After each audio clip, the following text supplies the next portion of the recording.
My niece barely touched her food at Christmas dinner.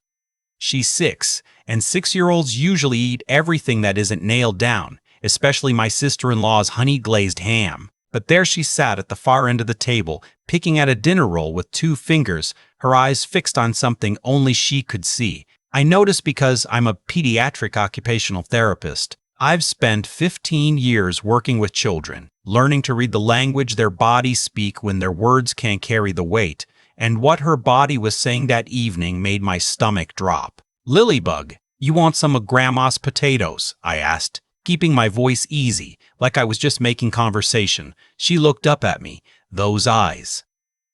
Big, dark, the kind that usually sparkled when she was excited about something, a cartoon character, a new pair of shoes, anything. That night they were flat, careful. "I'm not really hungry, Uncle Greg," she said. My brother Kevin laughed from across the table. "She was up at 4 in the morning. She's just tired." He reached over and mussed her hair without looking up from his conversation with my father. Lily stiffened, just slightly. Just enough. My wife touched my arm under the table. She'd seen it too. After dinner, the kids scattered to the living room, and the adults moved to the kitchen with wine and coffee. I slipped away and found Lily sitting alone on the bottom stair, both hands wrapped around a glass of apple juice she wasn't drinking. "You mind if I sit with you?" I asked. She shook her head. I sat on the step beside her. We stayed quiet for a bit. I've learned that with children, silence is often the kindest thing you can offer. "Are you feeling okay?" I asked eventually. She nodded, then stopped, then shook her head. "What's going on, Lilybug?" She looked down the hallway toward the kitchen, checking. Then she looked at her juice. "The shed," she whispered. So quiet I almost missed it. "What about the shed?" "It scares me." I kept my voice steady. Everything in me wanted to ask 20 questions at once. I kept them all behind my teeth. "Why does it scare you, sweetheart?" She pressed her lips together. Her chin wobbled once, and she controlled it. A 6-year-old, controlling her chin. That detail has never left me. "Daddy says it's our secret place," she said, "but I don't like it." The room tilted. Before I could say anything else, my sister-in-law Renee appeared in the hallway. "Lily, come help Grandma find the dessert plates." Her smile was wide and practiced, the kind of smile that doesn't reach the eyes. Lily set down her apple juice and went without a word. I sat on that step for a long time after. The sounds of my family in the kitchen seemed very far away. Kevin is 3 years older than me. Growing up, he was the golden one. Varsity soccer, honor roll, the kind of guy who always knew the right thing to say at the right moment. He married Renee when they were both 28. Lily came 2 years later. He worked in commercial real estate in Columbus. Did well enough that Renee didn't need to work, though she did some occasional freelance bookkeeping. They had a nice house in a suburb called Westerville, the kind of neighborhood with good school ratings and HOA newsletters about sidewalk maintenance. I'd always liked Kevin. I thought I knew him.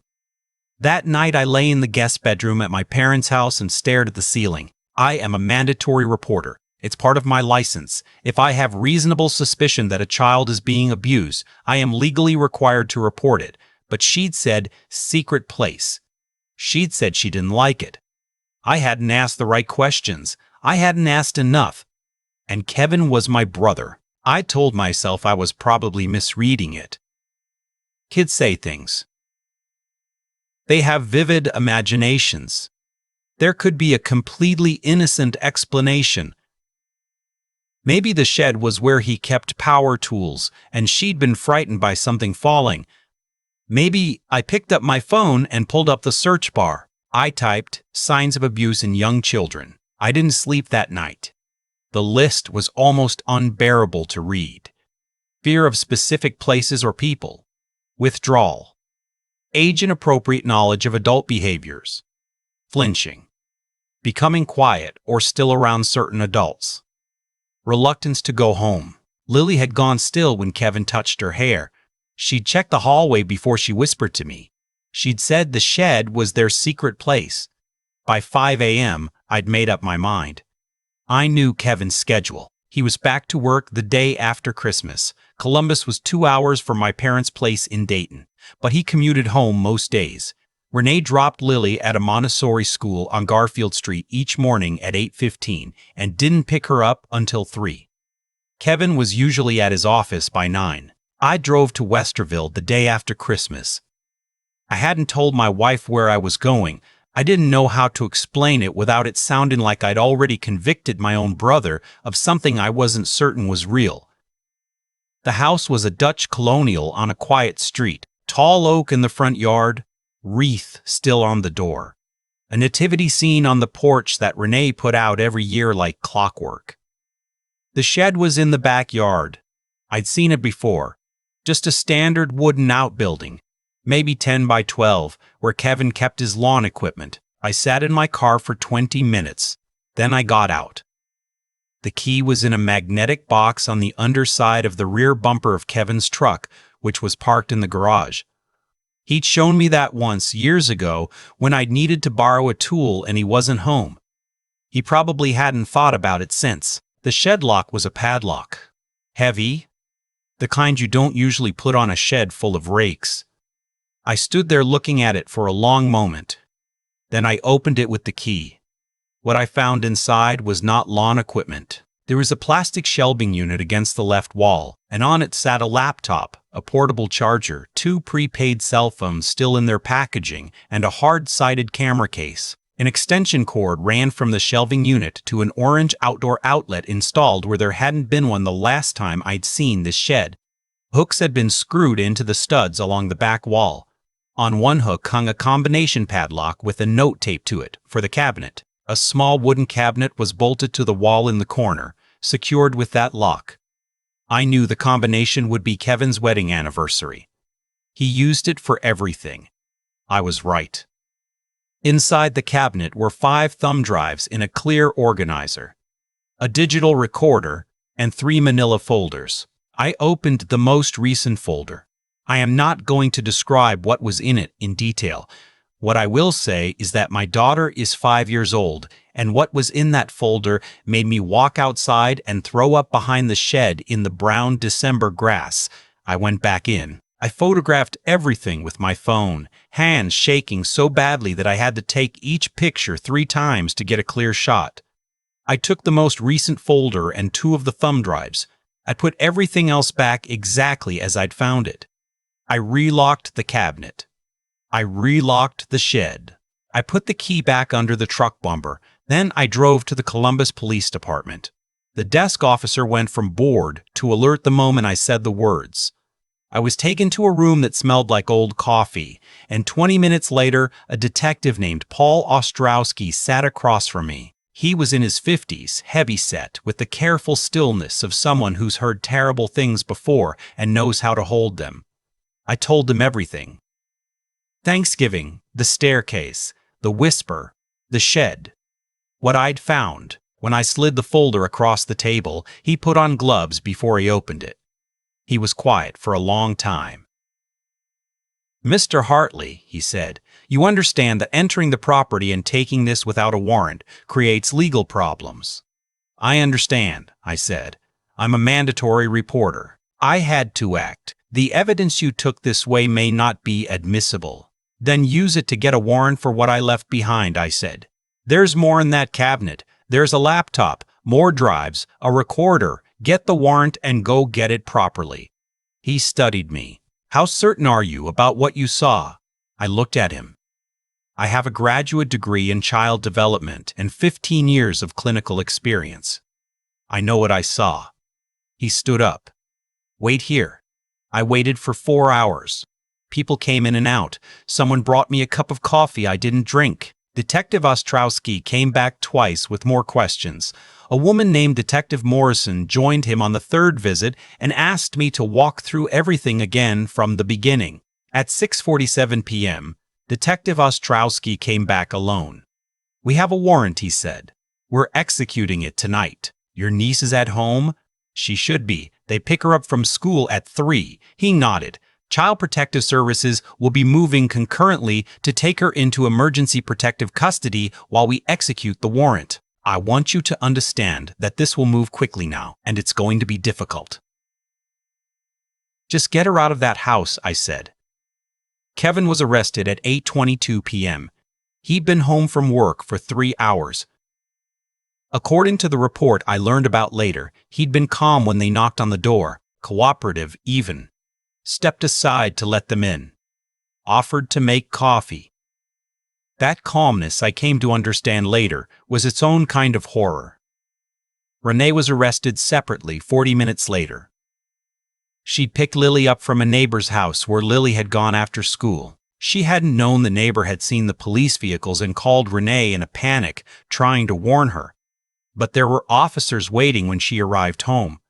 Lily had been taken into protective custody by 2 child welfare workers, a woman named Ms. Bass Adkins and a younger man whose name I never learned. According to Ms. Atkins, when she told Lily she wouldn't be going home that night, Lily had looked out the car window for a very long time. Then she had said, "Is the shed going to be locked forever now?" When Ms. Atkins told me that later, I had to leave the room. The days that followed were the worst of my life. And I say that as someone who once sat with a family in a hospital waiting room while their 8-year-old was in surgery. My parents found out on Christmas night, which meant the holiday collapsed into grief and disbelief on 2 fronts. My mother called me 4 times before midnight. She kept saying there had to be a mistake. My father said almost nothing, which was worse. My wife Rachel found out when I came home at 10 o'clock on December 26th and sat down on the kitchen floor. She sat down with me. She didn't ask any questions until I was ready to talk. Kevin's lawyers started working within 24 hours. They were good lawyers, the kind that cost money Kevin apparently had been setting aside for reasons none of us knew. They immediately argued the materials I'd taken were illegally obtained. The prosecutors had anticipated this. The warrant materials, the laptop, the drives, the recorder, all of it found in a legally executed search were clean. The digital forensics team spent weeks going through the devices. 3 years of documentation. Lily had been 4 years old when it started. My parents could barely function. My mother kept alternating between refusing to believe it and being overwhelmed by the evidence she couldn't look away from. My father started taking long drives alone in the evenings, something he'd never done before in his life. My sister, who lived in Phoenix and had 2 kids of her own, flew in for 2 days and then flew home and called me every single day for 3 months.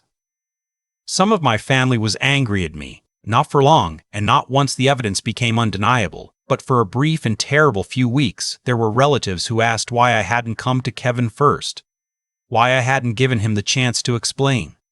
One cousin sent me a text message that I still have. It says, "You destroyed this family." I kept that text. I look at it sometimes, and I think, no. He did. I wasn't allowed to see Lily right away. She was in a foster placement. Good people. A couple in Powell with experience with trauma cases. She was working with a play therapist named Dr. Nines. Sonia Park twice a week. I got updates through Ms. Atkins. 7 weeks after Christmas, Ms. Atkins called me. "Lily's been asking about you," she said. "She calls you the uncle with the glasses." I laughed, which surprised me. "That's me?" Her therapist thinks a supervised visit could be beneficial. "Are you interested?" I said yes before she finished the sentence. The visit was at the advocacy center in a room with low furniture and a lot of stuffed animals and a sand tray in the corner. Doctor of the room, Park, was there, quiet and warm, seated off to the side. Ms. Atkins was by the door. When Lily came in, I had to work very hard not to react to how she looked. Smaller somehow. Like something in her had contracted. She stopped in the doorway and looked at me for a long moment. Then she walked over and climbed into my lap without saying anything. We sat like that for a while. "Are you mad at me?" she asked finally. "No, sweetheart. Why would I be mad at you?" "Because I told you the secret." I held her a little tighter. "You didn't do anything wrong. You know that?" She was quiet. "Lily Bug, listen to me. What happened in that shed? That was never okay. That was never your fault. You didn't cause it and you couldn't have stopped it. The only person responsible is the person who did it. She didn't say anything for a while. Then, will it happen again? No, I said. It won't. How do you know? Because I know where he is, I said, and he's not coming back. She thought about that. Dr. Park met my eyes across the room and gave a small nod. Before the visit ended, Lily asked me one more thing. Uncle Greg, does my room at the foster house have a window? I don't know, sweetheart. Does it? Yeah, she said. It has too. I can see a tree. I drove home and told Rachel, and we both cried in the kitchen for about 20 minutes. The legal process was slow and grinding and ugly in the way all legal processes are when someone has good lawyers and no remorse. Kevin maintained his innocence through the initial hearings. His attorneys tried to argue that digital evidence had been manipulated, that the timestamps were inconsistent, that Lily's disclosures had been shaped by suggestive questioning. They brought in their own expert witnesses. The prosecution brought in better ones. Lily's forensic interview had been conducted by a specialist named Dr. Renee Torres, who had 17 years of experience in child abuse cases. She testified that Lily's disclosures had every marker of genuine uncoached trauma disclosure. The language she used, the way the information emerged in fragments over time, the physical details she provided that a child of her age could not have invented. Lily didn't have to testify in open court. In Ohio, children under 10 can provide testimony via closed-circuit video under specific circumstances. Lily sat in a room with Dr. Torres and a prosecutor and answered questions in a voice that was clear and small and utterly certain. I watched that testimony later after it had been admitted into evidence. I had to stop the recording twice. The jury deliberated for a day and a half, guilty on all counts. Renee pleaded guilty to 2 counts of failure to protect and 1 count of complicity before the verdict came in. Her attorney negotiated a reduced sentence in exchange for her cooperation. She received 7 years. Kevin received 34 years, with no possibility of parole for 25. The judge, a woman in her 60s with steel gray hair, said during sentencing that in her 18 years on the bench, she had rarely seen a case where the betrayal of trust was so deliberate and so well hidden. You are not a person who made a terrible mistake, she said to Kevin. You are a person who made a terrible choice, repeatedly, over years, to a child who had no way to protect herself. This court has no leniency for that. Kevin didn't react. He stood with his hands clasped in front of him and looked at a point on the wall to the judge's left. He never once looked at me. After sentencing, Detective Ostrowski found me in the hallway. ICAC found additional material we were able to trace to online networks, he said. ICAC is the Internet Crimes Against Children Task Force. Your brother wasn't just documenting. He was sharing. I won't write what I said next. It isn't something I'm proud of. The process to become Lily's foster parent started 6 months after her placement. Rachel and I had talked about it in the first weeks, then stopped talking about it because we both wanted it so much we were afraid to say it out loud and then have it fall apart. We went through background checks, home studies, training, interviews with Ms. Atkins, meetings with Dr. Park. We had to demonstrate that I could maintain appropriate professional and emotional boundaries. We had to demonstrate that our home was stable. We had to demonstrate that Rachel, who'd never met Lily until she came to the Advocacy Center visit 4 months in, would be a safe and consistent presence. We passed everything. We passed all of it. The day Lily came home with us, Rachel had made her room up with a quilt in her favorite color, yellow, and the small bookshelf we'd filled with the kind of books 6-year-olds devour. There was a lamp shaped like a cloud. There was a nightlight because Ms. Atkins had mentioned that Lily had trouble sleeping in the dark. Lily stood in the doorway of her room for almost a full minute. "What's wrong?" Rachel asked softly. "Nothing's wrong," Lily said. "I just never had my own room before." Rachel looked at me over Lily's head, and I looked away because I didn't want to fall apart in the hallway. The months that followed were hard in ways I hadn't fully prepared for, even with my training. Lily had nightmares that jolted her awake screaming. She had days when she wouldn't speak more than 10 words. She had moments of unexpected, frightening regression, crying like a much younger child, refusing to let go of Rachel's hand, unable to tolerate any closed door between herself and another person in the house. We saw Dr. Park twice a week. I read everything I could find on trauma-informed parenting, which turns out to be a very different experience when it's your own child rather than your patient.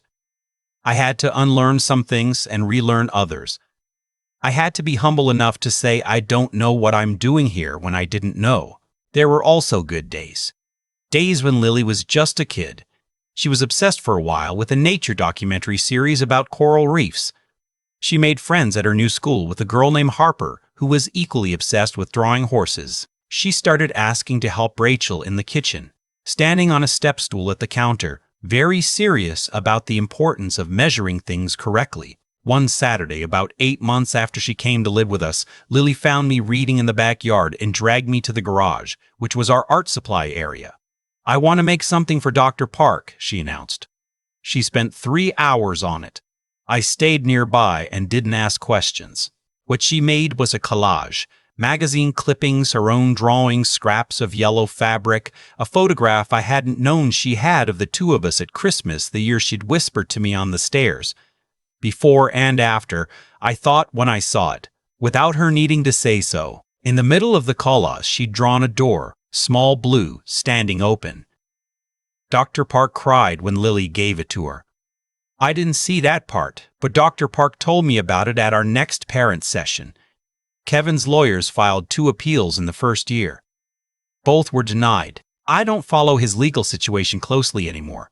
Detective Ostrowski calls occasionally with updates, and I listen, and then I go find Lily and ask if she wants to play a board game. Renee was released on good behavior after 5 years. She moved to another state. I have no further information about her, and I've chosen not to seek any. Lily has never asked about her. My parents have been through something I don't have adequate words for. Losing a son, not to death, but to the discovery of what he really was, is a grief without a name. My mother found a support group for families of convicted offenders, and she goes on Wednesday evenings. My father coaches a little league team now, which no one in our family saw coming. I think it's his version of making something right in a world that turned out wrong. Some relatives came back around. A few never did. I've made my peace with both groups, more or less. Lily is 9 now. She still has hard nights sometimes. She still sees Dr. Park once a month. What Dr. Park? Park calls maintenance, keeping the channels open, making sure there's always a space where Lily can say hard things if they come up. Last spring, she won her school's science fair with a project about animal communication in dolphins. She stood up in front of a gymnasium and explained her research to a panel of judges with complete composure. I sat in the 3rd row and tried not to make an embarrassing scene. She calls me Dad now most of the time. Rachel she calls by name, but with a warmth that has taken on its own kind of permanence. In January of last year, Lily asked me a question I hadn't expected. "Dad, do you think other kids are still scared to talk?" We were driving home from soccer practice, just the 2 of us. The radio was on low, something country that neither of us was listening to. "Yeah, buddy," I said, "I think a lot of kids are scared to talk. Why? Because they're afraid nobody will believe them, or they're afraid things will get worse." She looked out the window for a while. "That's why I didn't tell before," she said. "I was afraid you wouldn't believe me." "But you told me." "I told you because you asked," she said. "And because you didn't look at me weird when I said it. You looked like you already kind of knew." I didn't say anything. I didn't trust myself to speak. "I think you should tell other kids," she said, "that they're safe grown-ups." A few weeks later, with Dr. Park's guidance and Lily's full and enthusiastic permission, I reached out to a child advocacy organization in Columbus called Monarch House. I offered to share our story in an anonymous format for their public education materials. They connected me with a writer on their communications team, and together we put together something Lily read over 3 times and approved. The piece ran in their spring newsletter and on their website. Within 2 months, 3 separate referrals came into Monarch House from children who had read or heard about it. 3 kids who found language for something they'd been holding inside. Lily made me show her the email when I told her. She read it carefully, Then she went back to the horse drawing project she'd been working on. "Good," she said, and went back to her drawing. I think about Christmas dinner a lot. I think about the moment I watched her pick at that dinner roll with 2 fingers, and I consider how close I came to deciding I was imagining things. How easy it would have been. Kevin was my brother. I'd known him my whole life. He coached youth soccer for 4 years. He showed up to every family gathering with the right bottle of wine and remembered everyone's birthday. He was not, from the outside, a monster. That's the thing they don't tell you. The outside is built to fool you. If you are reading this right now, if there is something in the back of your mind about a child in your life, some detail that hasn't sat right, some moment that felt off, trust it. Ask the gentle questions. Sit with the child in the silence and let them know they're safe. Don't wait for certainty you will never have. Don't let the impossibility of the situation stop you from looking closer. If a child says something to you that makes your chest go cold, believe them first. Figure out the rest second. I know how impossible it feels when it's your own family. I know how much you want the other explanation. I spent a night making excuses for what I'd heard, and by morning those excuses were ash. Lily asked me last month if I was glad I went to the shed. Of course, I said. Why? She shrugged one shoulder. Because it was scary. Yeah, I said. It was, but you did it anyway. You're worth being scared for, I said. She thought about this like she was weighing it carefully. Okay, she said, and went back to whatever she was doing. I have a photograph on my desk at work. It's from the adoption finalization day, Lily in a yellow dress, standing in the courthouse hallway, holding a small paper sign she'd made herself in block letters the night before. The sign says, "I have a dad now." She is grinning so wide you can see the gap where she just lost a tooth. That photograph is the answer to every hard thing that has happened in the last 3 years. Every sleepless night, every family dinner that felt like a minefield, every moment of doubt. Every morning I woke up wondering if I'd done the right thing. I look at that photograph and the question dissolves. She has a dad now. That's everything. I've thought a lot about what it actually takes to do the right thing, not the idea of doing it.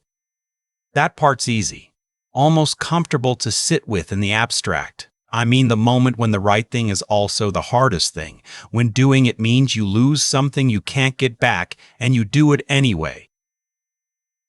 That's what I keep coming back to when I think about the night I sat on that staircase next to Lily and heard her say what she said. The choices that led to what happened didn't start with me going to that shed.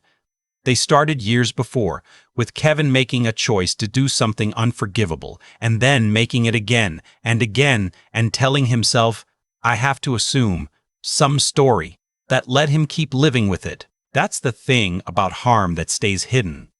It doesn't stay hidden because people can't see it. It stays hidden because the people who could see it find ways not to look. I almost did that. I almost went home on Christmas night and convinced myself I was projecting, that my clinical training was making me paranoid, that Kevin was my brother and I knew him. I didn't know him. I thought I did, and I didn't. And there's a specific kind of grief in that discovery that doesn't have a clean name. You lose the past, along with the present. You go back through 20, 30 years of shared memories, and you don't know what was real anymore. What I've come to understand is that ethical intelligence, knowing right from wrong, isn't enough on its own. Knowing isn't the same as doing. I knew, by 5 a.m. on December 26th, what I needed to do.